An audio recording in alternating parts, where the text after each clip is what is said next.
नमस्कार, मी जयश्री रेसिपीमध्ये सर्वांचे खूप खूप स्वागत आहे। तर आज मस्त पावसाळी रानभाजी टाकळ्याची भाजी कशी बनवायची आहे ते दाखवणार आहे।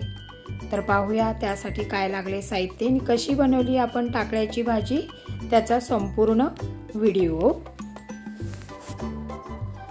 तर इकडे मी टाकळ्याची भाजी अगदी मस्तपैकी शेतामध्ये जाऊन अशी खुडून आणलेली आहे। पाऊसही खूप पडत आहे।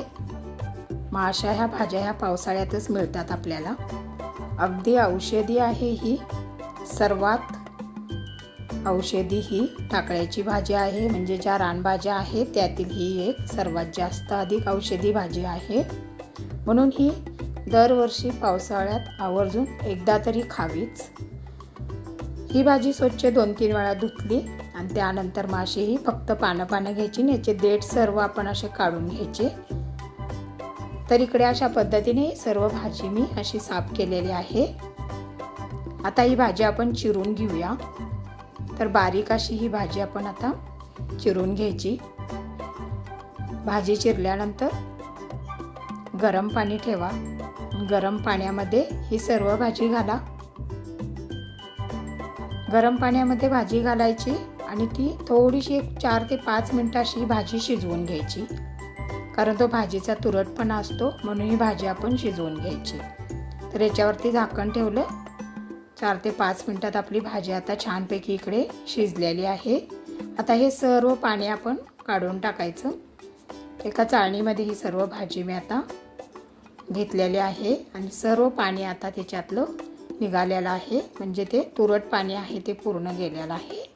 आता आपण भाजीला फोडणी देऊया। त्यासाठी गॅसवरती कढई ठेवली, त्यामध्ये तेल घातलं, अर्धा चमचा मोहरी घातली, अर्धा चमचा जिरे घातले, थोडासा हिंग, लसूण, हिरवी मिरची, बारीक चिरलेला एक मोठा कांदा। कांदा भरपूर घालायचा भाजीला, म्हणजे भाजी अगदी छान लागते। हिंग पण आवर्जून भाजीला घालायचा, कारण हिंग आपल्या पोटासाठी बेस्ट आहे। अर्धा चमचा हळद घाला, ओलं खोबरं घाला, त्यानंतर याच्यामध्ये लाल मसाला घाला, सर्व मिक्स करून घ्या। तेलामध्ये सर्व कांदा मसाला वगैरे भाजून घ्या। भिजवलेली तुरीची डाळ घाला, हे ऑप्शनल आहे, तुम्हाला जर घालायची असेल तर घाला, नाही घातली तरी चालेल। चवीनुसार याच्यामध्ये मीठ घाला, सर्व मिक्स करून घ्या। त्यानंतर आपण याच्यामध्ये ती भाजी आहे नितळून ठेवलेली होती ती घालूया। थोडासा गूळ घालायचा आणि सर्व भाजी आपण आता मिक्स करून घेऊया। तर इकडे आता सर्व भाजी मी मिक्स करून घेत आहे। छान अगदी भाजी होती ही, मी दाखवते त्या पद्धतीने नक्की करा। तुम्हाला जर आवडले तर कमेंट बॉक्समध्ये नक्की कमेंट करा।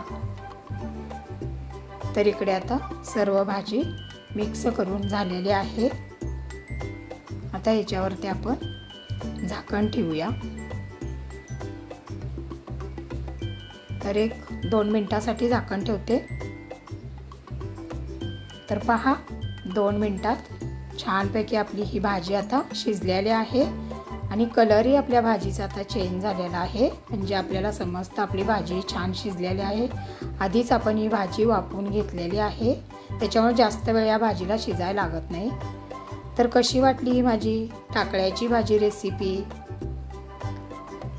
आवडली असेल तर लाईक करा, तुमच्या फ्रेंड ग्रुपवरती शेअर करा, वरून असं मस्त खोबरं वगैरे टाका।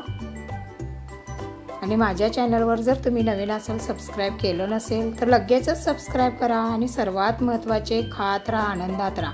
आणि संपूर्ण व्हिडिओ पाहिल्याबद्दल धन्यवाद। पुन्हा भेटू अशाच नवीन रेसिपीसोबत, तोपर्यंत बाय बाय।